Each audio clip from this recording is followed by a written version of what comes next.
matahotrayanao fefananavitranao efa natsoky anao tamin'ny anaranao ayanao o Jehovaray ayanao malany mandrakizay aza matahotrayanao fefananavitranao efa natsoky anao tamin'ny anaranao ayanao o Jehovaray ayanao malany mandrakizay raha mitany rany anao de hombanao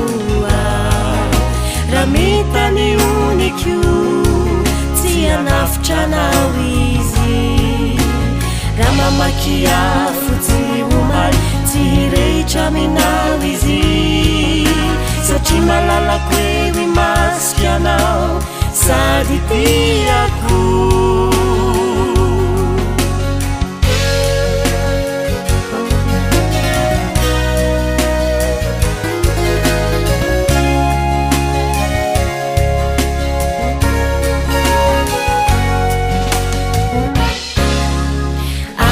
matahotrayanao fefananavitranao efa natsoky anao tamin'ny anaranao ayanao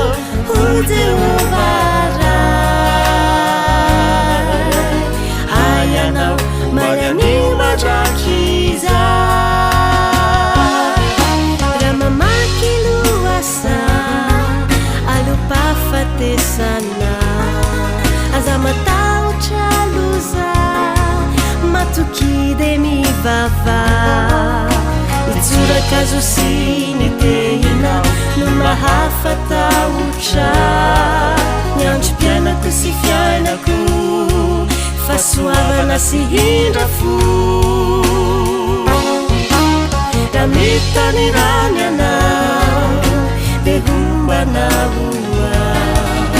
raha mitany onikyo tsy anafitranao izy raha mamaky afo tsy omaly tsy hireitra aminao izy